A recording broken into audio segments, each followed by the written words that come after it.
Hello दोस्तों, नमस्कार। स्वागत है आपका अपने यूट्यूब चैनल एवी सफलता में। साथियों, आज हमारी हिस्ट्री क्लास में सल्तनत काल टॉपिक होने वाला है और ये टॉपिक आपकी परीक्षा के लिए बहुत ही महत्वपूर्ण है। यहाँ से आपको ज़रूर एक ना एक प्रश्न देखने को मिलेगा, तो आप लोग इस क्लास को अच्छे से पढ़ें। तो चलिए क्लास को शुरू करते हैं। तो बात की जाए सल्तनत काल की, तो इसका जो समय रहा है वो 1206 ईस्वी से लेकर 1526 ईस्वी तक रहा है और इसमें भारत पर शासन करने वाले 5 वंश थे, जिनके शासनकाल को सल्तनत काल या सल्तनत हिंद कहा जाता है। तो देखते हैं, 1206 से 1526 ईस्वी तक भारत पर शासन करने वाले 5 वंश के शासनकाल को सल्तनत काल या सल्तनत हिंद कहा जाता है। आगे देखते हैं। तो जो मोहम्मद गौरी था, इसका एक ग़ुलाम था जिसका नाम था कुतुबुद्दीन ऐबक, और इसी कुतुबुद्दीन ऐबक ने ग़ुलाम वंश की स्थापना की थी और ये ग़ुलाम वंश का प्रथम सुल्तान था। आगे देखते हैं। तो जो 5 वंश थे, इसमें से 4 वंश मूलतः तुर्क यानी कि तुर्की के थे, और जबकि अंतिम वंश था जो लोदी वंश, ये कैसा था? ये अफ़गानी था, यानी अफ़गान का था। आगे देखते हैं। अब इनका क्रम देख लेते हैं। 5 वंश का क्रम ये आपको याद रखना है, क्योंकि पिछली बार जो परीक्षा हुई थी पैट की, तो उसमें एक क्रम से सवाल पूछ लिया गया था और एक इनकी डेट से भी पूछा गया था, जिसमें औरंगजेब की मृत्यु पूछी गई थी और शायद मुग़ल साम्राज्य का क्रम पूछा गया था। तो चलिए देखते हैं सल्तनत काल के क्रम अनुसार 5 वंश। तो ये कौन कौन से हैं? पहला था ग़ुलाम वंश, जो कि 1206 से 1290 तक इसने शासन किया। दूसरा खिलजी वंश, 1290 से 1320 ईस्वी तक शासन किया। तीसरा तुगलक वंश, 1320 से 1414 तक। चौथा सैयद वंश, 1414 से 1451 तक। और पाँचवा और अंतिम वंश लोदी वंश, 1451 से 1526 ईस्वी तक। तो ये लोदी वंश ये कौन सा था? ये अफ़गानी था, अफ़गान का था, और बाकी की ये 4 कैसे थे? ये सब तुर्की थे, ये चारों तुर्की थे। तो आपको ये याद रखना है और इनका क्रम तो आपको बहुत अच्छे से याद रखना है। आगे देखते हैं। अब हम बात करते हैं ग़ुलाम वंश के बारे में। तो देखिए दोस्तों, ग़ुलाम वंश जो है ये 1206 ईस्वी से 1290 ईस्वी तक रहा है और इसमें जो सबसे पहला शासक रहा है वो है कुतुबुद्दीन ऐबक। इसका शासनकाल कितना था? तो इसका शासनकाल था 1206 ईस्वी से 1210 तक। ग़ुलाम वंश की स्थापना किसने की थी? तो इसकी स्थापना कुतुबुद्दीन ऐबक ने ही की थी। और ये क्या कौन था? ये मोहम्मद गौरी का ग़ुलाम था। आगे देखते हैं। ये क्योंकि इसमें अधिकतर शासक ग़ुलाम हुए, इसलिए इस वंश को ग़ुलाम वंश कहते हैं। अब कुतुबुद्दीन ऐबक का राज्याभिषेक पूछा जाए तो इसका राज्याभिषेक 24 जून 1206 ईस्वी में हुआ था और इसने अपनी राजधानी लाहौर को बनाया था। कुतुबुद्दीन ऐबक ने सुल्तान की उपाधि धारण नहीं की थी। इसने जब शासन किया तो इसने सुल्तान की उपाधि धारण नहीं की थी। इसकी उपाधि कौन सी थी? तो इसकी उपाधि थी मलिक, और सिपह सालार इसकी उपाधि थी। आगे देखते हैं। ये बहुत ज़्यादा दान करता था, यानी कि दानवीर था, और लाखों का दान देने वाला था, इसलिए इसको क्या कहा जाता था? इसको लाख बख्श कहा जाता था। ये बहुत इंपॉर्टेंट क्वेश्चन है, ये आपको याद रखना है। अब इसके निर्माण कार्य की बात करते हैं, तो ये ध्यान देने वाली बात है कि कुतुब मीनार जो है इसकी नींव रखी थी कुतुबुद्दीन ऐबक ने, लेकिन इसको पूरा किसी और ने कराया था, वो अभी हम आगे देखेंगे। अगर पूछा जाए कुतुब मीनार की नींव किसने रखी, तो ये कुतुबुद्दीन ऐबक ने रखी। और दिल्ली में कुव्वत उल इस्लाम मस्जिद का निर्माण किसने कराया? तो कुतुबुद्दीन ऐबक ने कराया।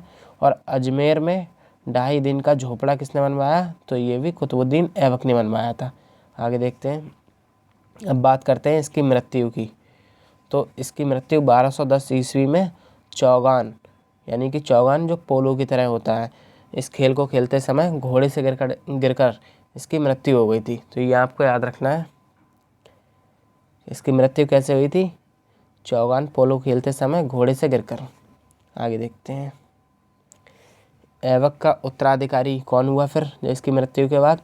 इसका उत्तराधिकारी हुआ आराम शाह, और जिसकी हत्या इल्तुतमिश ने कर दी थी। कब करी? 1211 ईस्वी में। आगे देखते हैं। अब बात करते हैं इल्तुतमिश की। तो दोस्तों इसमें वही टॉपिक आपको कराए जा रहे हैं जो परीक्षा में बार बार आते हैं, उन्हीं शासकों को करवाया जाएगा जिनसे परीक्षा में बार बार प्रश्न पूछा जाता है। तो अब इल्तुतमिश को देखते हैं। इसका शासनकाल 1211 ईस्वी से 1236 ईस्वी तक रहा और इल्तुतमिश को दिल्ली का वास्तविक संस्थापक कहा जाता है, क्योंकि जो कुतुबुद्दीन ऐबक था उसने अपनी राजधानी लाहौर को बनाया था, इसलिए। और जो ये आपका इल्तुतमिश था इसने अपनी राजधानी दिल्ली को बनाया, इसलिए इसको दिल्ली का वास्तविक संस्थापक कहते हैं। यह कौन था? तो ये ऐबक का गुलाम भी था और उसका दामाद भी था, कुतुबुद्दीन ऐबक का। आगे देखते हैं। ऐबक की मृत्यु के समय इल्तुतमिश कहाँ का गवर्नर था? अगर ये पूछा जाए तो ये बदायूं का गवर्नर था। आगे देखते हैं। इसने कुतुब मीनार का निर्माण कार्य पूरा कराया। मतलब कुतुब मीनार की नींव किसने रखी थी, बनाना स्टार्ट किसने किया था? तो वो कुतुबुद्दीन ऐबक ने किया था, लेकिन इसका निर्माण कार्य यानी कि इसको पूरा किसने कराया? तो इसको पूरा इल्तुतमिश ने कराया। आगे देखते हैं। अब बात करते हैं इसके आर्थिक कार्य के बारे में। तो इसके आर्थिक कार्य, इसने इक्ता प्रणाली की शुरुआत की थी। इक्ता प्रणाली क्या होता है? तो ये जो आपका तनख्वाह होती है, सैलरी, उसमें धन के स्थान पर भूमि दी जाती थी, तो इसको बोलते हैं इक्ता प्रणाली। इक्ता प्रणाली की शुरुआत किसने की? इल्तुतमिश ने। दूसरा है टकसाल की स्थापना की इसने दिल्ली में मुद्रा व्यवस्था को आधिकारिक रूप दिया था। किसने? इल्तुतमिश ने। अब बात करते हैं, इसने चांदी का टका चलाया तथा तांबे का जीतल चलाया था इल्तुतमिश ने। तो चांदी के सिक्के को क्या कहते थे? टका, और तांबे का जीतल किसने चलाया? इल्तुतमिश ने। आगे देखते हैं। इसने सिक्कों पर बगदाद के खलीफा का नाम अंकित कराया था, ये आपको याद रखना है। अब बात करते हैं इसके शिल्प निर्माण की। तो इसने सबसे पहले तो कुतुब मीनार का निर्माण कार्य पूरा कराया था और इसे गुम्बद निर्माण का पिता कहा जाता है। ये बहुत महत्वपूर्ण क्वेश्चन है, ये आपको याद रखना है। गुम्बद निर्माण का यानी कि जो भी ये मस्जिद वगैरह होते हैं इसमें जो ऊपर गुम्बद होती है उसका निर्माण का पिता किसे कहा जाता है? तो ये इल्तुतमिश को कहा जाता है। आगे देखते हैं। इल्तुतमिश ने राजधानी अपनी लाहौर से दिल्ली स्थानांतरित की थी। तो लाहौर से दिल्ली राजधानी कौन लेकर आया था? तो ये इल्तुतमिश लेकर आया था। आगे देखते हैं। अब बात करते हैं इसके प्रशासनिक कार्य की। तो इसने चालीसा दल का गठन किया था। चालीसा दल क्या था? इसमें 40 गुलाम सरदारों का संगठन था और इसको क्या कहा जाता था? इसको तुर्कान चेहलगानी कहा जाता था। ये आपको याद रखना है। चालीसा दल को तुर्कान चेहलगानी नाम से जाना गया। आगे देखते हैं। इल्तुतमिश की मृत्यु कब हुई? तो इसकी मृत्यु 1236 ईस्वी में हो गई थी। इसके बाद, इसकी मृत्यु के बाद इसका पुत्र रुकनुद्दीन फिरोज गद्दी पर बैठा, लेकिन यह एक अयोग्य शासक था, इसलिए इसको गद्दी से हटा दिया गया और रजिया सुल्तान जो इसकी बेटी थी उसको गद्दी पर बैठाया गया। तो रजिया सुल्तान की बात करते हैं। इसका शासनकाल था 1236 से 1240 ईस्वी तक। ये कैसी थी? तो ये प्रथम मुस्लिम महिला शासक थी रजिया सुल्तान। तो दिल्ली सल्तनत पर राज करने वाली प्रथम महिला मुस्लिम शासक पूछा जाए तो कौन थी? रजिया सुल्तान थी। आगे देखते हैं। इसने राज दरबार में पर्दा नहीं किया था, इसने पर्दा प्रथा का विरोध किया था और जैसे पुरुषों की तरह इसने शासन किया था, टोपी लगाकर दरबार में जाती थी। आगे देखते हैं।